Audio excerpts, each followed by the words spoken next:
Manchester City resmikan Nico Gonzalez, kenakan nomor 14. Manchester City resmi mengumumkan perekrutan gelandang asal Spanyol, Nico Gonzalez, dari FC Porto dengan nilai transfer sebesar 50 juta pound. Pemain berusia 23 tahun ini menandatangani kontrak berdurasi 4,5 tahun yang akan mengikatnya di klub hingga 2029. Gonzalez, yang merupakan lulusan Akademi La Masia, memilih mengenakan nomor punggung 14 di Manchester City. Nomor ini memiliki arti spesial baginya karena pernah ia pakai di level Akademi Barcelona. Dalam wawancara pertamanya sebagai pemain City, Gonzalez mengungkapkan perasaannya setelah bergabung dengan klub juara Premier League tersebut. "Saya sangat senang dan bangga bisa menjadi bagian dari Manchester City. Ini adalah salah satu klub terbaik di dunia, dan saya tidak sabar untuk bermain di Etihad serta memberikan segalanya untuk tim."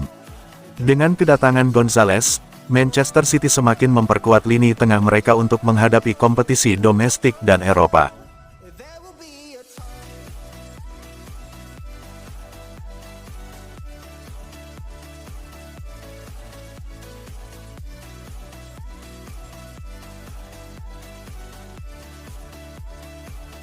Man City diminta pertimbangkan pemecatan Pep Guardiola setelah kalah dari Arsenal.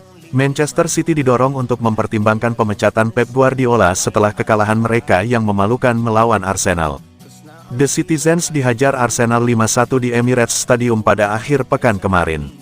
Hasil ini semakin memperburuk musim City, yang sebagai juara bertahan Premier League kesulitan untuk tetap berada di 4 besar. Mereka mengalami periode buruk pada akhir 2024, hanya menang 2 kali dari 15 pertandingan terakhir di semua kompetisi. Meski dalam kondisi buruk, klub memutuskan untuk memperpanjang kontrak Guardiola selama 2 tahun pada bulan November. City juga melakukan investasi besar pada Januari dengan merekrut Omar Marmoush, Vitor Reis, Abdulkadir Husanov dan Nico Gonzalez. Mantan bek Manchester United Mikael Silvestre berpendapat bahwa mungkin sudah saatnya bagi Manchester City untuk mempertimbangkan pemecatan Guardiola. "Sejujurnya, saya akan mempertimbangkan untuk memecat Guardiola. Jika saya yang mengelola klub atau menjadi eksekutif, saya akan memikirkan hal ini bersama para pemilik. Sudah berapa kali mereka mencoba untuk memperbaiki tim dan memastikan mereka memenangkan pertandingan serta mendominasi seperti yang mereka lakukan sebelumnya. Tapi, itu tidak berhasil.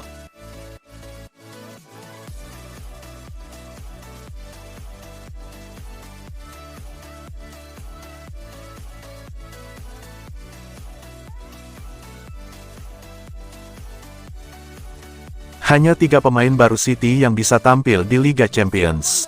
Manchester City menjadi salah satu tim yang aktif berbelanja pemain baru di bursa transfer musim dingin yang baru saja usai.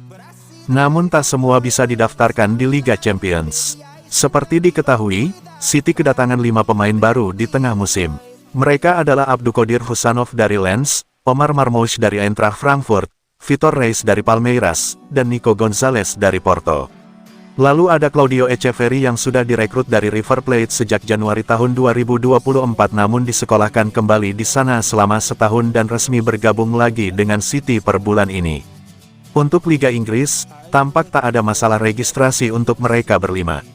Namun situasinya berbeda di Liga Champions.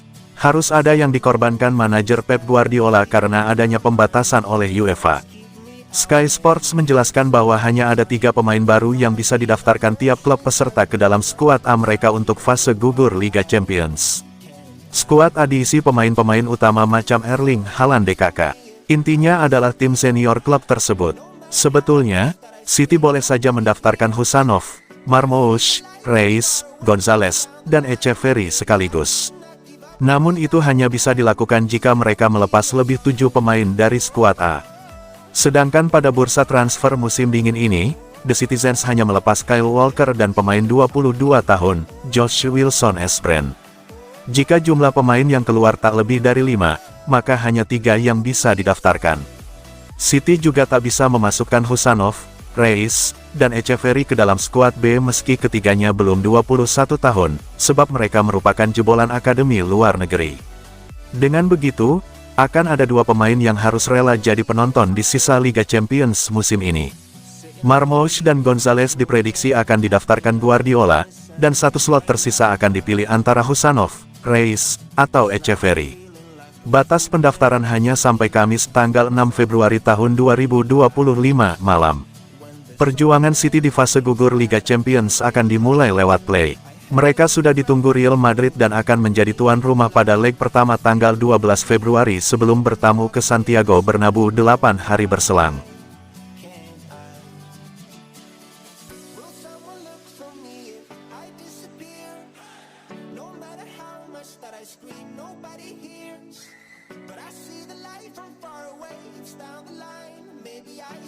Apakah ini titik terendah Manchester City di era Guardiola?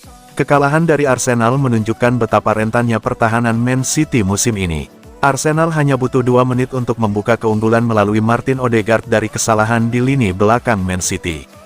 Statistik menunjukkan bahwa tim asuhan Guardiola telah melakukan 8 kesalahan yang berujung pada gol lawan di Premier League musim ini, jumlah tertinggi dalam satu musim sejak sang manajer mengambil alih pada 2016.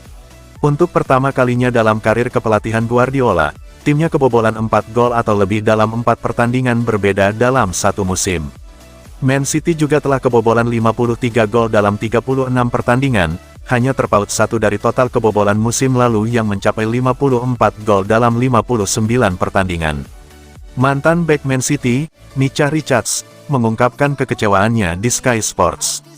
"Saya tidak mengharapkan mereka memenangkan liga setiap tahun, tetapi penurunan mereka musim ini begitu drastis. Saya tidak akan mengatakan ini akhir dari era Guardiola, tetapi mungkin era kejayaan mereka mulai mendekati akhir."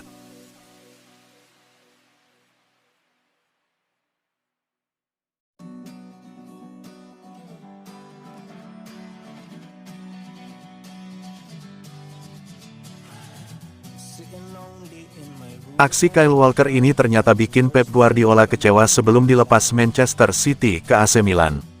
Kyle Walker resmi dipinjamkan ke AC Milan setelah tampil tak maksimal untuk Manchester City musim ini.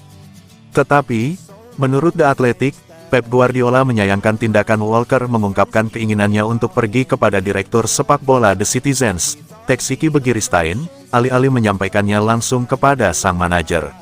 Walker merupakan salah satu pilar terpenting kesuksesan Guardiola selama di Man City. Diboyong pada 2017, ia berhasil menjuarai 6 gelar Liga Premier Inggris, 1 Liga Champions, serta berbagai trofi domestik lainnya. Keduanya menjalin hubungan dekat selama bekerja bersama di Etihad, sehingga menjelaskan mengapa Guardiola kecewa melihat Walker menyampaikan permintaan transfernya kepada orang lain.